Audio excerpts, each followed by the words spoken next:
എല്ലാവർക്കും white zone ഫുട്ബോളിന്റെ മറ്റൊരു വീഡിയോയിലേക്ക് സ്വാഗതം. ഈ ഒരു വീഡിയോയിലൂടെ നമ്മൾ നോക്കാനായിട്ട് പോകുന്നത് കഴിഞ്ഞ ദിവസം നടന്നിട്ടുണ്ടായിരുന്ന ആ ഒരു ലിവർപൂൾ vs റയൽ മാഡ്രിഡ് മത്സരത്തെ കുറിച്ചിട്ടാണ്.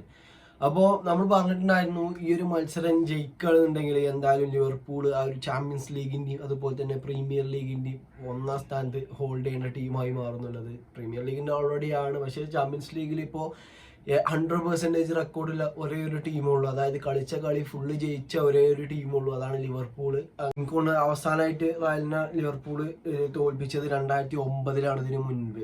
അതിനുശേഷം നടന്ന ഈ ഒരു ഏകദേശം ഒരു 14 അത്രത്തോളം ഇയേഴ്സിന്റെ ഇതുണ്ട്, റെക്കോർഡുണ്ട് റയലിന് ഈ ഒരു ലിവർപൂളിനെതിരായിട്ട്. റെക്കോർഡാണ് ഈ ഒരു ലിവർപൂൾ ടീം തകർത്തിട്ടുള്ളത്.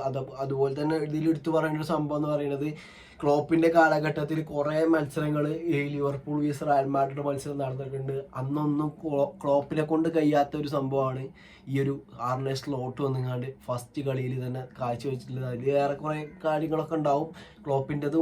ക്ലോപ്പിനെതിരെ കളിച്ച റയൽ മാഡ്രിഡും ഇപ്പോഴത്തെ റയൽ മാഡ്രിഡും അങ്ങനെ ഈ കഴിഞ്ഞ ദിവസത്തെ ലൈനപ്പും അതൊക്കെ മാറ്റണ്ടാവും. പക്ഷെ ഈ ഒരു ആർനെ സ്ലോട്ട് എന്ന് പറയുന്നത് നമുക്കറിയാം, ക്ലബ്ബുകളെ സംബന്ധിച്ചിടത്തോളം ഏറ്റവും കൂടുതൽ അവർ പാടുപെടുകയാണെങ്കിൽ ഒരു നല്ല മാനേജറെ കണ്ടെത്തുക എന്നുള്ളതാണ്. അതാണ് പല ടീമുകളും ഇപ്പോഴും ഡൗൺ ഗ്രേഡ് ആയിങ്ങാണ്ട് പോകുന്നത്. നമുക്കറിയാം ബാസിയും അതുപോലെ തന്നെ യുണൈറ്റഡ് ഒക്കെ, ബാസിയൊക്കെ ഇപ്പോൾ ഈ സീസണിൽ ഫ്ലിക്കിന്റെ അണ്ടറിൽ നല്ല പെർഫോം ചെയ്യുന്നുണ്ട്. അപ്പോൾ അങ്ങനെ നമ്മുടെ ക്ലബിനനുസരിച്ചുള്ള ഒരു മാനേജറെ കണ്ടെത്തുക എന്ന് പറയുന്നത് നല്ല ടാസ്ക് ആയിട്ടുള്ള സംഭവമാണ്. പക്ഷെ ലിവർപൂൾ അവിടെ ചെയ്തിട്ടുള്ളത് നമുക്കറിയാം, കഴിഞ്ഞ ആ ഒരു സീസണിൽ ഈ ഒരു ക്ലോപ്പ് ഈ ഒരു ഫെബ്രുവരിയിലാണ് ഈ ഒരു ലിവർപൂളിൽ നിന്ന് ക്ലോപ്പ് ലീവ് ചെയ്യും, അടുത്ത സീസണിൽ ലീവ് ചെയ്യും എന്ന് പറഞ്ഞത്.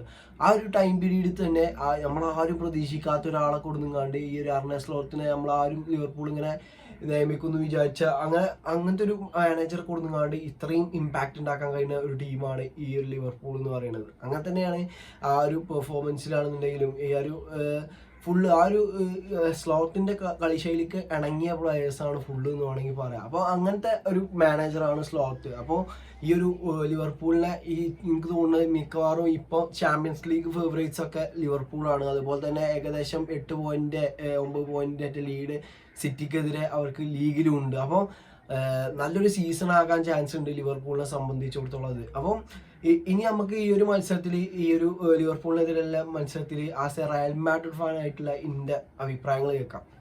അപ്പോൾ ഒന്നാമത്തെ കാര്യം എന്ന് പറയുന്നത്, ഇതിലിപ്പോൾ റയൽ മാഡ്രിഡ് നല്ലൊരു സ്കോർ ലൈനിലാണ് വന്നിക്കണമെന്ന് വേണമെങ്കിൽ പറയാം. കാരണം ആൻഫീൽഡിൽ വെച്ചായിരുന്നു കളി, 2-0 മാത്രമാണ് റയൽ തോറ്റിട്ടുണ്ട് എന്നുള്ളത് വേണമെന്നുണ്ടെങ്കിൽ എടുത്ത് പറയാം. കാരണം അതിലേറെ ഗോളുകൾ അടിക്കാനുള്ള ചാൻസ് എന്തായാലും ലിവർപൂളിന് ഉണ്ടായിരുന്നു.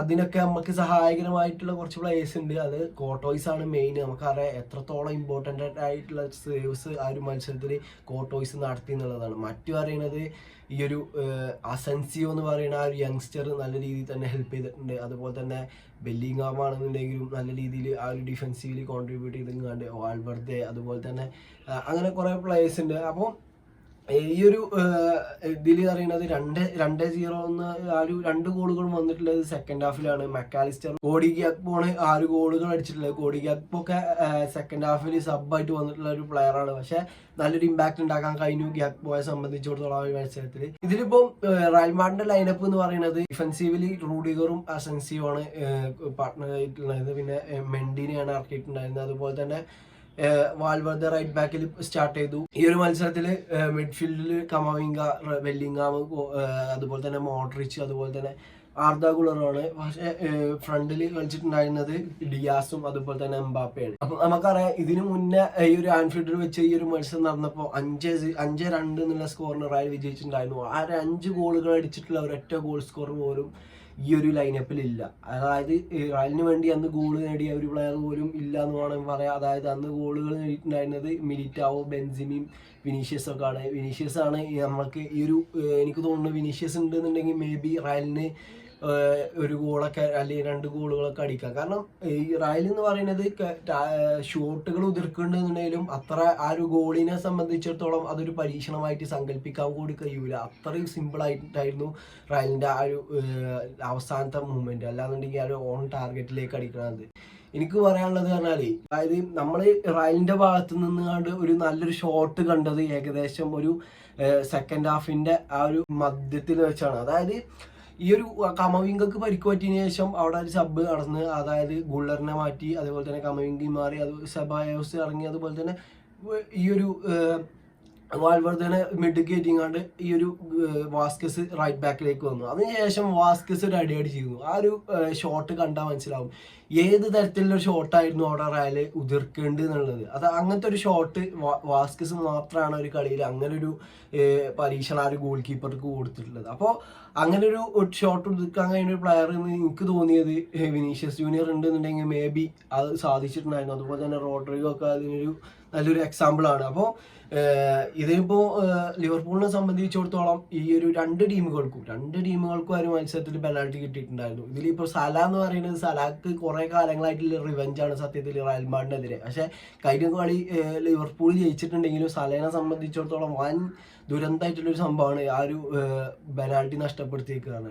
അതിനുശേഷം ആ ഒരു സല പെനാൽറ്റി ആ പോസ്റ്റുമൊക്കെ തട്ടിച്ചിങ്ങാണ്ടൊരു ഒരു മൂവ്മെന്റ് ഉണ്ടായിരുന്നു. അത് കണ്ടപ്പോൾ ആ റയൽ മാഡ്രിഡ് ഫാൻ എന്ന നിലയ്ക്ക് പോലും എനിക്ക് സങ്കടമായി. കാരണം അത് ഗോളാക്കിയിട്ടുണ്ടെങ്കിൽ ചിലപ്പോൾ എന്താ സലനെ സംബന്ധിച്ചിടത്തോളം ഒരു ഹാപ്പി മൂവ്മെന്റ് ആയിരുന്നു. പക്ഷെ അവിടെ സലക്ക് ആ ഒരു പെനാൽറ്റി ഗോൾ അടിക്കാൻ കഴിഞ്ഞില്ല. അങ്ങനെ ആ ഒരു നല്ലൊരു ഗോൾ അടിക്കേണ്ട സ്ഥലത്ത് ഇത്രയും ഫോമിൽ നിൽക്കുന്ന സലക്ക് അത് ഗോൾ അടിക്കാൻ കഴിയില്ല. മറ്റൊന്ന് പറയുന്നത് തീർച്ചയായിട്ടും റയൽ മാഡ്രിഡിന്റെ കളിയിലേക്ക് ബാക്ക് ചെയ്യാനുള്ളൊരു അവസരമായിരുന്നു. പക്ഷേ എംബാപ്പയ്ക്ക് ആ ഒരു പെനാൽറ്റി ഗോൾ സ്കോർ ചെയ്യാൻ കഴിഞ്ഞില്ല. ഇനിയിപ്പോൾ പല ആൾക്കാർക്കും ഉള്ള ഡൗട്ടാവും എംബാപ്പെ റയൽ മാഡ്രിഡിൽ ഫോം ആവില്ല എന്നുള്ളത്. കാരണം സ്വാഭാവികമായിട്ടും തോന്നും. പക്ഷേ ഈ ഒരു പ്ലെയർ എന്ന നിലക്ക് എംബാപ്പെ എനിക്ക് തോന്നുന്നു 10-11 ഗോളുകൾ ഈ സീസണിൽ ഓൾറെഡി നേടിയിട്ടുണ്ട്. പക്ഷേ നമുക്കറിയാം ബിഗ് മാച്ചസിൽ എംബാപ്പെ ഇതാകുന്നുണ്ട് എന്നുള്ളത്. പക്ഷേ ഈ ഒരു കുറച്ച് ടൈം കൊടുത്താലേ ഏത് പ്ലേസും വരുള്ളൂ. അല്ലാതെ വന്ന് പിറ്റേ ദിവസം പെർഫോം ചെയ്യാൻ പറയുകയാണെങ്കിൽ എംബാപ്പെ അങ്ങനത്തെ ഒരു പ്ലെയറാണ് നമുക്കറിയാം. പക്ഷേ കുറച്ച് ടൈം കൊടുക്കണം. വിനീഷ്യസ് ജൂനിയർ ഒക്കെ എങ്ങനെയാണ് റയൽ മാഡ്രിഡിൽ ഇത്രയും നല്ലൊരു ഹോൾഡ് ഉണ്ടാക്കി, അല്ലെങ്കിൽ വേൾഡ് ഫുട്ബോളിൽ ഇത്രയും നല്ലൊരു പ്ലെയർ ആയത് എന്നുള്ളത് എങ്ങനെയാണെന്നുള്ളത് നിങ്ങൾക്ക് ഞാൻ പറയാതെ തന്നെ അറിയും. കുറച്ച് ടൈം കൊടുത്താൽ എല്ലാം സെറ്റാവും. അപ്പോൾ നിങ്ങളുടെ അഭിപ്രായം ഒന്ന് തീർച്ചയായിട്ടും കമൻറ്റ് ചെയ്യുക. അപ്പോൾ ഇവിടെ എന്തൊക്കെയോ സംഭവം വിളിച്ചു പറഞ്ഞിട്ടുണ്ട്. അപ്പം ഇന്നത്തെ വീഡിയോ ഇത്രേ ഉള്ളൂ. ഈ ഒരു വീഡിയോ നിങ്ങൾക്ക് ഇഷ്ടപ്പെടുകയാണെന്നുണ്ടെങ്കിൽ തീർച്ചയായിട്ടും കൂടെ നിൽക്കുക. ഓക്കെ.